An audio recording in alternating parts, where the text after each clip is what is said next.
Nós vamos falar hoje de Daniel e o título dessa mensagem, ele é Posicionados em Deus. O que Deus falou no meu coração essa semana, e eu estudei o texto de Daniel, desde o capítulo 1 até o capítulo 6, nós vamos falar de posicionamento em Deus, posicionamento com Deus, amém? Nós precisamos e nós devemos ser posicionados em Deus e posicionados com o nosso Deus, amém? Mas para isso nós vamos estudar e aprender nessa noite, que nem sempre vai ser uma tarefa fácil. Para Daniel não foi, e para nós também não é. E eu quero que você preste atenção comigo. Nós vamos ler Daniel capítulo 1, do verso 1 até o verso 21, é bastante coisa, amém? Mas o reverendo Hernandes Dias Lopes, ele fala que esse é o momento mais importante de toda e qualquer mensagem, de todo e qualquer pastor, o momento que a gente lê o texto bíblico, amém? Então eu quero que junto comigo você lê, se não no telão, na sua Bíblia física ou na sua Bíblia de aplicativo do celular. E nós vamos ler Daniel capítulo 1, verso 1 em diante, até o 21, bem tranquilos, para que a gente depois tenha esse texto fixado na nossa mente e no nosso coração, amém? Vamos lá. No terceiro ano do reinado de Joaquim, rei de Judá, Nabucodonosor, rei da Babilônia, veio a Jerusalém e a sitiou. E o Senhor entregou Joaquim, rei de Judá, nas suas mãos, e também alguns dos utensílios do templo de Deus. Ele levou os utensílios para o templo do seu Deus na terra de Sinear, e os colocou na casa do tesouro do seu Deus. Se você está vendo na sua Bíblia física ou do seu aplicativo, você vai ver o seu Deus na terra de Sinear, o Deus de Nabucodonosor, todos em letra minúscula. Não é o nosso Deus, irmãos, é o Deus dos babilônios. Depois o rei ordenou, verso 3, a Aspenaz, o chefe dos oficiais da sua corte, que trouxesse algum dos israelitas da família real e da nobreza. 4 jovens, sem defeito físico, de boa aparência, cultos, inteligentes, que dominassem os vários campos do conhecimento e fossem capacitados para servir no palácio do rei. Ele deveria ensinar-lhes a língua e a literatura dos babilônios. De sua própria mesa, o rei designou-lhes uma porção diária de comida e de vinho. Eles receberiam um treinamento durante 3 anos, e depois disso passariam a servir o rei. Entre esses estavam alguns que vieram de Judá: Daniel, Ananias, Misael e Azarias. Grava comigo: Daniel, Ananias, Misael e Azarias. Esses são os seus nomes como filhos de Israel, como cidadãos israelitas, amém? O chefe dos oficiais deu-lhes novos nomes. A Daniel deu o nome de Beltesazar, a Ananias, Sadraque, a Misael, Mesaque, e a Azarias, Abednego. Versículo 8: Daniel, contudo, decidiu não se tornar impuro com a comida e com o vinho do rei, e pediu ao chefe dos oficiais permissão para se abster deles. E Deus fez com que o homem fosse bondoso para com Daniel e tivesse simpatia por ele. Apesar disso, ele disse a Daniel: tenho medo do rei, o meu senhor, que determinou a comida e a bebida de vocês, e se ele os achar menos saudáveis que os outros jovens da mesma idade, o rei poderia pedir a minha cabeça por causa de vocês. Verso 11: Daniel disse então ao homem que o chefe dos oficiais tinha encarregado de cuidar dele, de Ananias, Misael e Azarias: peço que faça uma experiência com seus servos. Aqui é Daniel fazendo uma prova com o oficial. Durante 10 dias, não nos dê nada além de vegetais para comer e água para beber. Depois compare a nossa aparência com a dos jovens que comem a comida do rei, e trate os seus servos de acordo com o que você concluir. Ele concordou e fez a experiência com eles durante 10 dias. Passados os 10 dias, eles pareciam mais saudáveis e mais fortes do que todos os jovens que comiam a comida da mesa do rei. Verso 16: assim, o encarregado tirou a comida especial e o vinho que haviam sido designados, e em lugar disso lhes dava vegetais. A esses 4 jovens Deus deu sabedoria e inteligência para conhecerem todos os aspectos da cultura e da ciência. E Daniel, além disso, sabia interpretar todo tipo de visões e sonhos. Ao final do tempo estabelecido pelo rei para que os jovens fossem trazidos à sua presença, o chefe dos oficiais os apresentou a Nabucodonosor. O rei conversou com eles e não encontrou ninguém comparável a Daniel, Ananias, Misael e Azarias, de modo que eles passariam a servir o rei. Foram aprovados, irmãos. O rei lhes fez perguntas sobre todos os assuntos que exigiam sabedoria e conhecimento, e descobriu que eram 10 vezes mais sábios do que todos os magos e encantadores de todo o seu reino. Daniel permaneceu ali até o 1º ano do rei sírio. Amém? Glória a Deus. Queridos, o livro de Daniel está narrando para nós como Deus conduziu o seu povo aqui em um momento diferente do comum. Como eu estava falando antes que o microfone estava aí atrapalhando, o povo de Israel vinha desde o Pentateuco, desde o Êxodo, ele vinha vivendo de vitória em vitória. Eles tiveram alguns momentos de turbulência, eles ficaram exilados 400 anos no Egito, mas eles atravessaram o Mar Vermelho, eles venceram, e a característica que eles estavam vivendo até então eram de batalhas, mas com muitas vitórias. E o profeta Jeremias e o profeta Abacuque vão falar nos seus livros lá, Jeremias e Abacuque, eles vão confirmar o tempo histórico e o momento histórico que eu e você lemos aqui. Que no tempo de Daniel, mais ou menos 606 anos antes de Cristo, Nabucodonosor seria o rei da Babilônia, e que eles atravessariam um tempo que seria de cativeiro de novo. Eles seriam, aqui como disse no versículo 1, sitiados em Jerusalém, e eles seriam tomados como escravos. É isso que está acontecendo aqui. E tomados como escravos, o rei Nabucodonosor, e nesse momento eu quero chamar a atenção da igreja para que Deus tinha um plano, Deus sempre teve um plano, amém?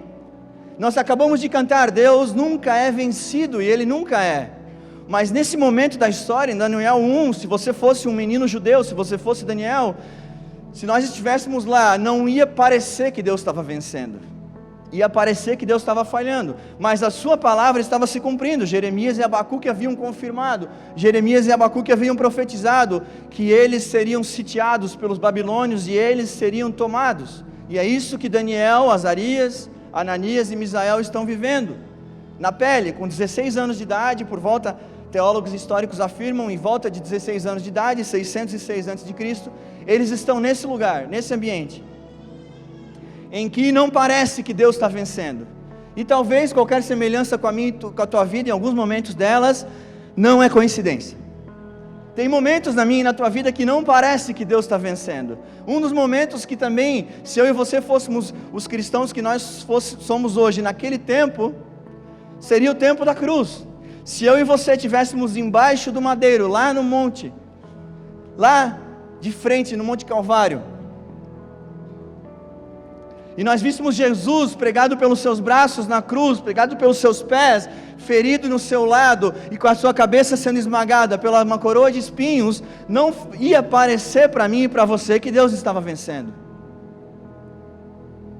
De nenhuma forma, aquela cena parecia que Deus estaria vencendo. Mas, porém, todavia, no entanto, Paulo vai dizer que naquele momento, ele estava derrotando os principados e potestades desse mundo, e todo o poder estava sendo aniquilado ali, que poder que havia sobre a minha e a tua vida.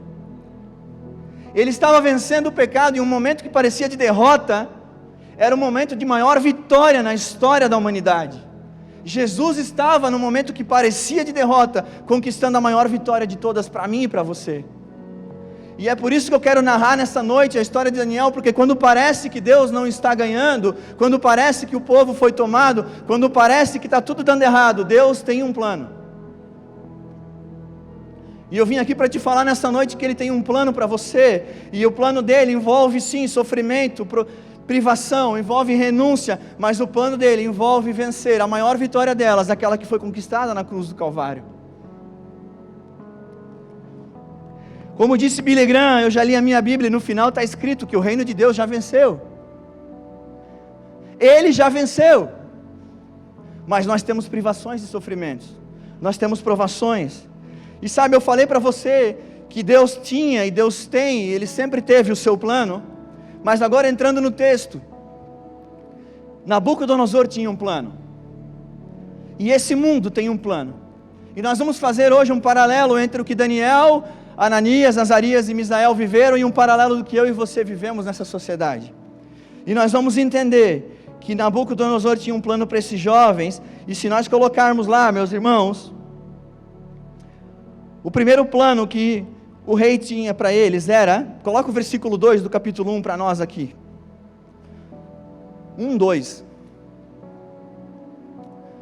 Se você fosse judeu naquele tempo, e você vivesse nesse tempo que nós estamos narrando aqui, você vai ver que lá em Deuteronômio 6,4, Deus fala assim para os judeus, para o seu povo: ouve Israel, o Senhor nosso Deus é único. Não é esse texto aqui, Deuteronômio 6,4, ouve, ó Israel, o seu Deus é único. Então todo menino judeu, Daniel, Azarias, Ananias e Misael, eles aprenderam desde a sua infância. Um judeu até os 12 anos, ele tem que decorar o Pentateuco, que são os 5 primeiros livros da Bíblia. Eles aprenderam que o seu Deus é um Deus único, e o meu e o seu Deus, irmãos, é um Deus único, amém? Amém. Mas olha o que Nabucodonosor, que eu já te falei que tinha um plano, olha o que ele está falando e está fazendo aqui. Nas suas mãos, e também alguns dos utensílios do templo de Deus, ele levou os utensílios para o templo do seu Deus, na terra de Sinear, e os colocou na casa do tesouro do seu Deus. Como eu te falei antes lá, na sua Bíblia vai estar em letra minúscula, deixa esse texto na tela. O deus Marduk, que era o deus deles nesse tempo, se você fosse entrar nessa sala, que era a casa do tesouro de Deus deles, essa guerra, assim como as minhas e as tuas guerras, meus irmãos, ela era também uma guerra espiritual, ela era uma guerra de deuses. Ela não era somente uma guerra de território, ela sempre foi e ela continua sendo uma guerra de deuses. E a primeira mensagem que Nabucodonosor está passando para esses jovens é: o Deus de vocês não é único, porque eu venci a guerra de vocês. Aqui está simbolizando que a Arca da Aliança, que no Antigo Testamento, você sabe, se não fica sabendo hoje, a Arca da Aliança representava a presença de Deus, e ele colocou uma réplica da Arca da Aliança do lado do do deus Marduk, que era o deus dos babilônios, para dizer para esses jovens que não só o Deus deles não era único, como o Deus deles havia sido derrotado. O Deus deles havia sido vencido, superado. Essa é a mensagem que Nabucodonosor, a agenda dele, a relativização da palavra, ele está tentando influenciar jovens de 16 anos a acharem que o seu Deus não é único e acreditarem que o seu Deus é derrotado. E eu repito, qualquer semelhança com essa geração que nós vivemos hoje não é coincidência. Nós somos levados em N lugares, em inúmeros lugares, a quererem colocar para nós que existem vários caminhos que levam a Deus. E Jesus falou em João 14,6: eu sou o caminho, a verdade e a vida. Ninguém vem ao Pai a não ser por mim. Sempre houve e sempre haverá um único Deus e um único caminho. Pai, Filho e Espírito Santo são a trindade de Deus, e através de Jesus Cristo, reconhecendo a Ele como Senhor e Salvador, é que nós temos acesso ao Pai. O nosso Deus não é Deus de politeísmo, Ele é monoteísta, é um Deus só, é um Deus único, como eu falei para você em Deuteronômio 6,4. Ouve, ó Israel, o seu Deus é único. E aqui Nabucodonosor está tentando desconstruir isso na vida desses jovens. Em segundo lugar, e para piorar, a intenção dessa agenda, como eu já falei para você, e nós vamos colocar agora no verso de número 7, e é o que o mundo também tenta fazer comigo e com você. Ele quer trocar o nome, e se você pegar o nome Sadraque, Mesaque e Abednego, esses nomes se referem a deuses babilônicos. Aqui, ele está tentando roubar a identidade desses jovens. Eu vou explicar para você nessa noite que o nome de um israelita, o nome desses meninos, desses jovens, os pais, você que é pai e mãe, eles se inspiravam em duas coisas para nomear os filhos. Duas coisas. Algo que Deus estava fazendo. Por exemplo, em 1 Samuel 4, um homem é nomeado Icabod. Icabod significa que Deus tirou a sua glória. Porque naquele momento, em 1 Samuel 4, Deus estava tirando a sua glória, parecia que Israel estava sendo derrotada, que Israel estava vivendo um tempo sem glória. Então eles nomeavam os filhos de acordo com coisas que Deus estava fazendo. E uma outra forma, só são duas formas de nomear os filhos dos israelitas, do povo de Deus, é o caráter de Deus. Daniel, por exemplo, significa Deus é meu juiz. Caráter de Deus, Deus é meu juiz. E quando o rei Nabucodonosor, ele está tirando o nome deles e renomeando com coisas que remetem a deuses babilônicos, ele está roubando a identidade desses jovens. Ele está roubando aquilo que os seus pais sonharam e afirmaram que eles fossem. Ele está roubando o futuro deles. Vocês estão comigo? O segundo ponto, o primeiro é a idolatria, o primeiro é a substituição, é tentar dizer que Deus não é único. O segundo ponto é esse, o roubo da identidade e o roubo do nosso futuro, do nosso destino em Deus. Quando você rouba o nome desses jovens, e ele estava fazendo isso, eu tentando fazer, e lembra que o tema dessa mensagem é posicionado em Deus. Ele tenta renomear os meninos para que eles percam a sua identidade de filhos de Deus, para que eles percam as suas referências e que a partir de agora as decisões de presente e de futuro deles não se pautassem mais pelas escrituras que eles tanto liam e aprendiam. E aí o terceiro ponto, um dos mais importantes também que está aqui, verso 8, pode colocar para nós o verso 8. Daniel, contudo, decidiu não se tornar impuro com a comida e com o vinho do rei e pediu ao chefe dos oficiais permissão para se abster deles. E um terceiro ponto, veja bem, nós estamos falando de jovens de 16 anos. Ele queria pegar esses meninos, esses jovens, através da comida e da bebida. E você pode pensar que aqui é um negócio na NVI, mas tem outras versões como na Almeida Revista que vai falar, vai explicar um pouco mais, um pouco melhor, que as comidas elas eram consagradas a deuses pagãos, aos deuses babilônicos. E é por isso que Nabucodonosor está tentando mudar toda a mentalidade desses jovens, através da comida e da bebida, também. Por quê? Porque se tem algo que a gente quer com 16 anos, meu irmão, é comer bem, né?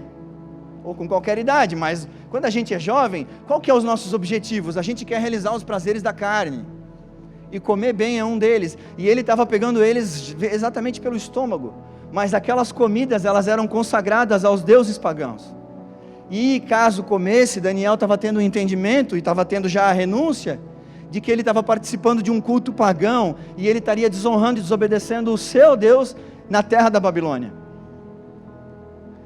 E aqui quando ele pede gentilmente, isso também é uma lição de Daniel para mim e para você, Daniel pede gentilmente, a palavra fala. Por quê? Porque ele tinha medo de morrer, porque ele estava ali numa situação de escravo. Mas ele pede gentilmente porque ele é filho de Deus, e filho de Deus sabe se comportar também, mesmo no momento de renúncia, mesmo no momento de saber dizer não para as coisas de Deus. E eu te convido nessa noite, não para as coisas de Deus, para as coisas que vão contra o nosso Deus. Daniel foi gentil, Daniel foi educado, e ele ainda teve uma estratégia de alimentação. Eu quero água e vegetais, se você me fornecer isso. Com certeza ele sabia que os vegetais e a água não seriam contaminados pelo culto pagão daqueles homens. Daniel, com muita gentileza, ele está se abstendo, ele está se separando daquilo que era a agenda de Nabucodonosor. Deus tinha um plano, mas Nabucodonosor tinha outro plano. O rei tinha um plano de ceifar o futuro desses jovens, de deixar eles servindo o serviço público babilônico, mas ceifando a sua fé e a forma deles crerem no Deus único e poderoso.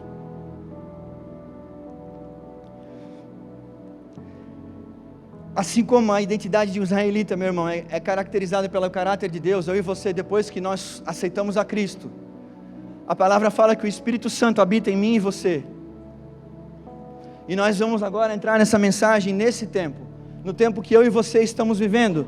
Nós somos filhos de Deus, nós somos remidos e salvos pelo sangue de Cristo, vertido na cruz do Calvário, e nós estamos vivendo esse tempo em 2023, praticamente 2632 anos depois de Daniel, e nós temos enfrentado as mesmas dificuldades, nós temos enfrentado agendas e teorias, que se eu e você nos posicionarmos como Daniel se posicionou, nós estamos sendo chamados de radicais, nós estamos sendo chamados de fundamentalistas religiosos, e nós estamos sendo chamados de um monte de coisas que estão nos convidando a ficar dentro das quatro paredes e pensar o Evangelho de Cristo só aqui dentro. E lá fora, ai de nós se a gente abrir a nossa boca, ai de nós se a gente se posicionar numa rede social. Eu vivi universidade, e eu vivi muitas coisas já, fiz faculdade de administração de 2008 a 2012, desculpa, 4 anos, e eu frequentei faculdade, eu sei do que eu estou falando. Você é convidado numa universidade a ser autorizado a pensar como Rousseau, como Thomas Hobbes, como Karl Marx, mas você não é convidado a pensar como Charles Spurgeon, você não é convidado a pensar como Billy Graham. Não, não, não. Cale-se, jovens. Pensar a sociedade a partir de uma perspectiva cristã, sai fora. Radicais, fundamentalistas. E eu trago essa mensagem hoje, meu irmão, porque nós temos que nos posicionar. Posicionar em Deus é o título dela. E posicionar em Deus, a palavra vai falar que Deus vomita o morno. É isso mesmo. Ou a gente é frio, ou a gente é quente, ou a gente sai fora de cima desse muro que existe, que tentaram colocar eu e você. Que nós somos convidados a pensar cristianistamente, se essa palavra existe, dentro de 4 paredes. Não, meu irmão. Nós queremos entrar na faculdade, nós queremos entrar no presídio, nós queremos entrar em lugares que ninguém vai. Nós queremos pegar aqueles da margem da sociedade, o evangelho veio para esses. Na cruz, Jesus salvou um ladrão. E não é por causa de mim e de você que eles querem ceifar o futuro de pessoas, é por causa das próximas almas. Nós calamos esses aqui, e não tem próximos. Porque eles não vão alcançar ninguém se a gente calar eles. É simples. O plano de Nabucodonosor e o plano desse tempo é muito fácil de entender. Eles querem que a gente viva uma teologia do Zeca Pagodinho, deixa a vida me levar. Já ouviram essa? Vida leva eu, sou feliz e agradeço por tudo que Deus me deu. Deixa a vida me levar. É uma proposta pintada de liberdade. E eu vou entrar com essa palavra também, porque esses jovens eles estavam sendo escravizados, mas estava parecendo que era bom. Não faz sentido para você? Ei, comida é da melhor, a comida é da mesa do rei. Eu nunca entrei num palácio, irmão, e fui convidado para comer com o rei, mas vocês conseguem imaginar? A gente já viu alguma coisa em filme, então deve ser muito top. Então a gente é convidado a olhar para esse planeta que existe ao redor do nosso umbigo. E eles estavam convidando esses jovens a olhar para si próprios e dizendo: vocês podem, aqui vocês têm todos os banquetes, eu estou ganhando vocês através da satisfação pessoal. E é a semelhança que a gente vê nesse tempo, e a liberdade que foi pintada lá atrás, ela é a liberdade que está sendo pregada hoje. Você é o que você sente você pode fazer, o que você tem vontade, faça. Porque você, eu, e como eu disse outro dia, nada de Deus. O que tentaram fazer com Daniel e com seus amigos, eles tentam fazer conosco. E sabe a que ponto chegou a liberdade na minha e na tua geração, irmãos? Eu estou com 33 anos, eu sou nascido em 90. Pega comigo, eu fui pegar estatísticas, agora saindo um pouco do contexto bíblico, só pegando um contexto extra bíblico, para falar estatísticas para você, do que a minha e a tua geração está fazendo com liberdade. Pastor, eu quero me aconselhar com você, porque aqui na minha igreja eu não encontrei ninguém. Eu fui tomar um café com esse jovem, e foi muito legal. Ele tem 20 anos, ele é de outra igreja, não é da AME. Eu falo isso porque daí a gente não está falando nada daqui de dentro, amém? Você fica bem claro. Mas eu estava construindo essa mensagem, e esse menino de 20 anos está na minha frente, fazendo faculdade de Direito, e ele falou assim para mim: pastor, e não era o foco da nossa conversa, falar nem de política e nem do tema da mensagem dessa noite, mas vai ter conexão, vocês vão entender, porque eu linkei tudo. Ele falou: pastor, ano passado, quando você se posicionou no seu Instagram, em novembro, nas eleições aqui no Brasil, eu estava calado, porque eu não me sentia livre para falar o meu posicionamento dentro da minha igreja, e dentro da minha faculdade, pastor.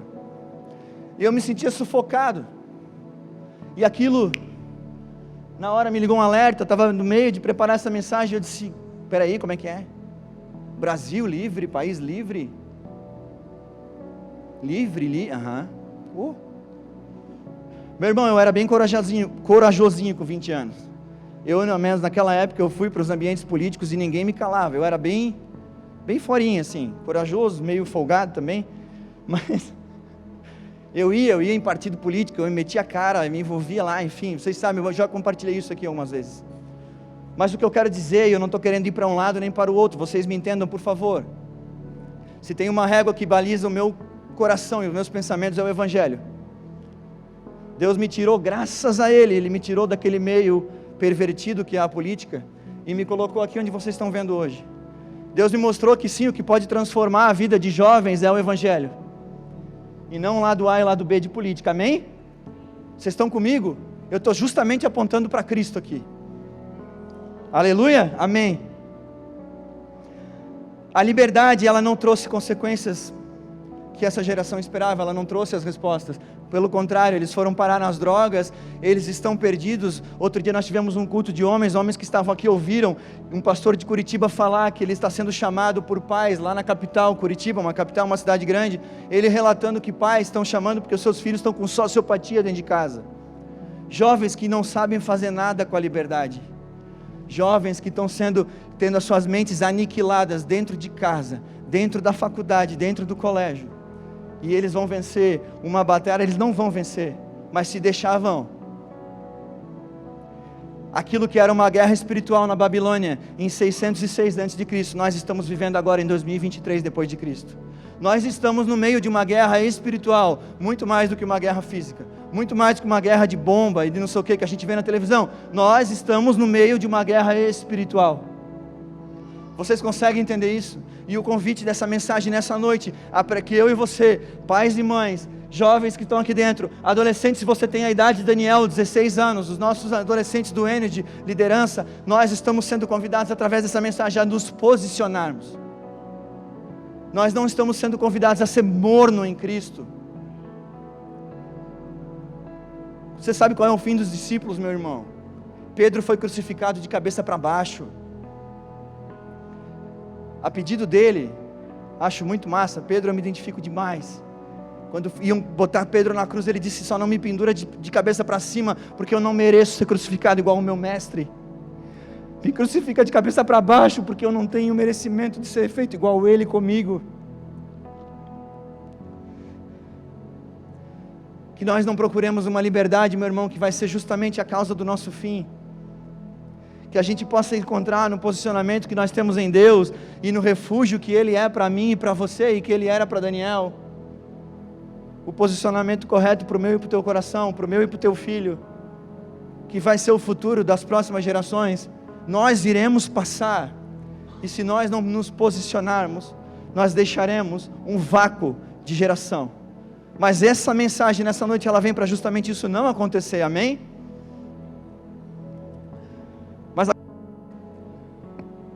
Som, amém? Agora eu quero entrar com você no segundo ponto dessa mensagem, e está em Daniel 3:1, em Daniel 3:1, nós vamos ver algo especial da parte de Deus, algo sobrenatural que Daniel, Azarias, eu vou chamar eles pelo nome deles, israelita, Ananias, Misael,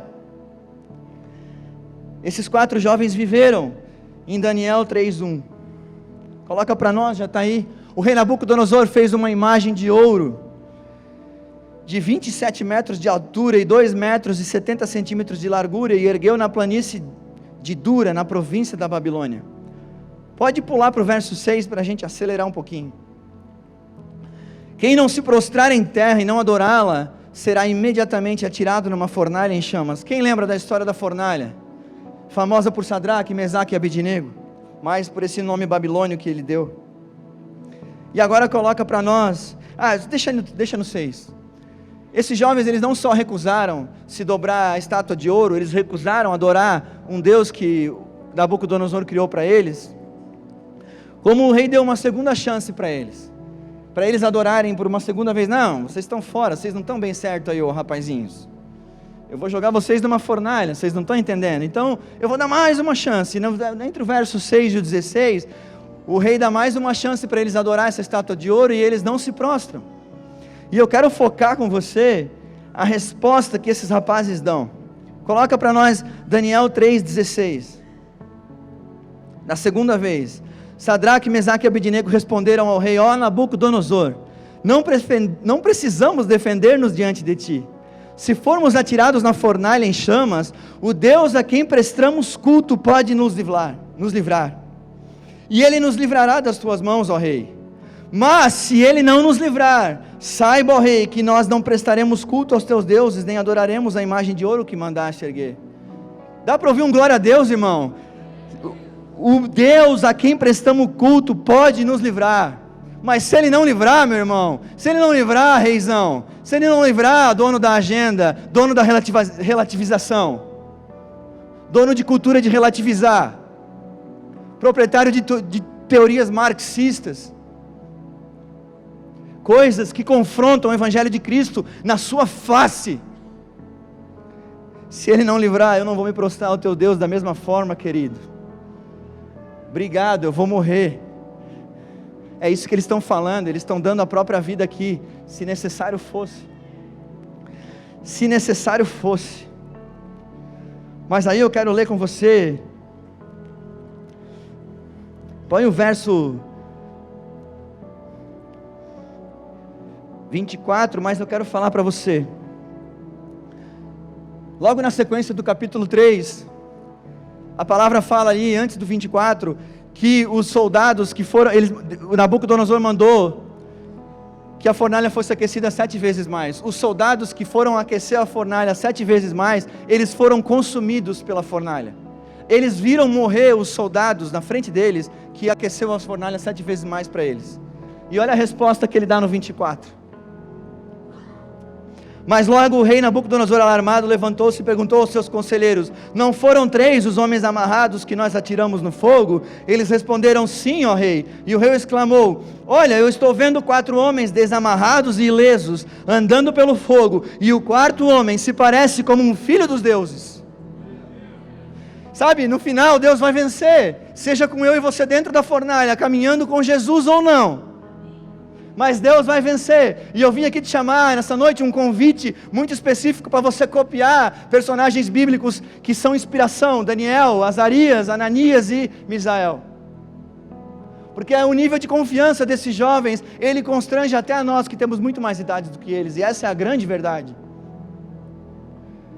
O que mais me surpreende nas escrituras, irmãos, toda vez que eu estudo, é que eram sempre jovens improváveis. Você sabia que o discípulo mais velho era Pedro, que tinha mais de 21 anos, pela referência dele ser casado? Todos os outros, a teoria teológica e histórica é que João era um adolescente de 13 a 14 anos, porque ele foi o mais velho a escrever e morreu o mais velho de todos. Eles eram muito jovens e de muita fé, de muito posicionamento. Os discípulos, enquanto estiveram com Jesus, até tiraram várias dúvidas com o mestre, mas eles, depois disso, eles agarraram o bastão do evangelho e eles estiveram posicionados em Deus, assim como Daniel e tantos outros muito antes na história. Aí olha o verso 28, disse então Nabucodonosor: louvado seja o Deus de Sadraque, Mesaque e Abednego, que enviou o seu anjo e livrou os seus servos. Eles confiaram nele, desafiaram a ordem do rei, preferindo abrir mão de sua vida a prestar culto e adorar a outro Deus, que não fosse o seu próprio Deus. Amém? Eu e você somos convidados, meu irmão, a só ser fiel ao nosso Deus, e a ser posicionado com Ele e nele, em tudo que nós frequentamos. Não só essas 4 paredes, nós temos que ser firmes dentro da nossa faculdade, dentro do nosso colégio, se formos nessa idade, dentro dos nossos trabalhos. Como eu disse aqui no começo, eles prestavam serviço público, tá? Eles trabalhavam para o rei, então era serviço público. Eles eram gentis com o rei, eles não tratavam o rei mal. Mas eles não deixaram de prestar culto ao seu Deus. E eles em nenhum momento se dobraram aos objetivos de mudar a sua cultura e a sua doutrina. Eles não se prostraram diante dos deuses daquele reino, para nunca deixar de adorar o seu Deus, o rei de Israel. E agora com você, só para a gente concluir, e não é mentira quando os pastores falam que vão concluir, amém? Nós vamos concluir, é verdade, em nome de Jesus. Esse dia eu ouvi isso, achei o máximo.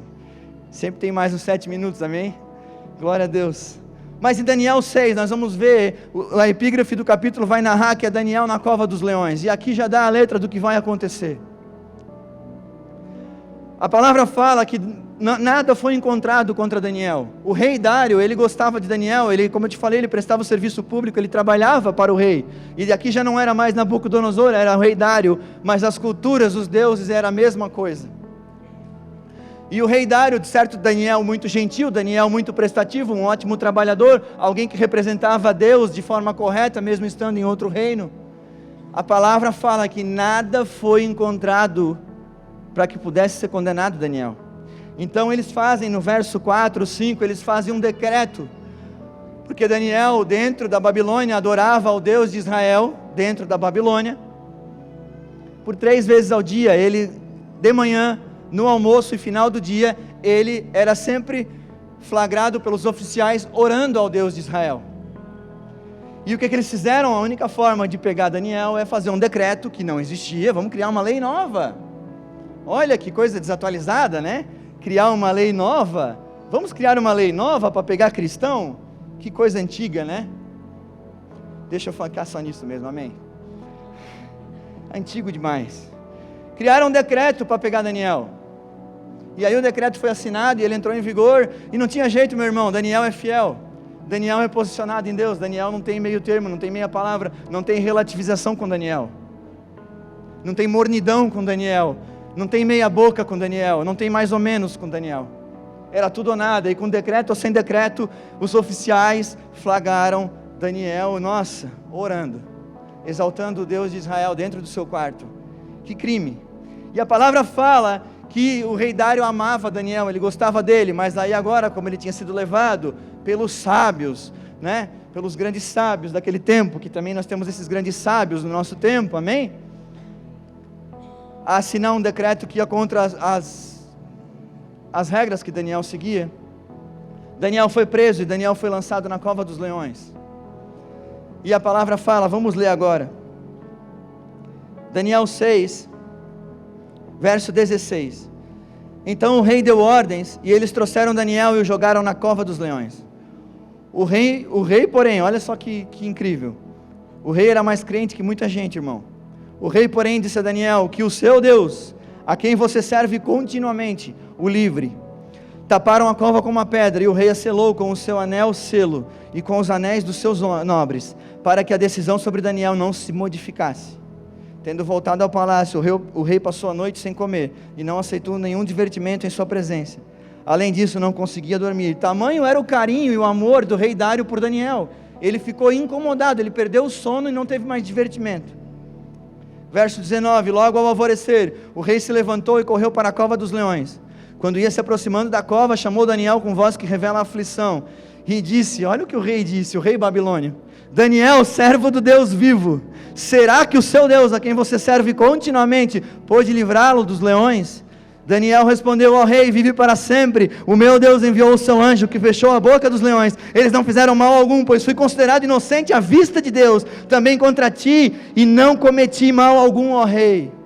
Sabe, nós temos que aprender a nos posicionarmos de uma forma, como cristãos nesse tempo, em que a gente não cometa mal algum para o nosso Deus, mas que a gente honre as autoridades estabelecidas. A minha oração, irmão, é que as autoridades estabelecidas, e você sabe de quais eu estou falando, eles sejam atingidos pelo poder do Evangelho, que eles sejam alcançados e convertidos e constrangidos dos seus pecados.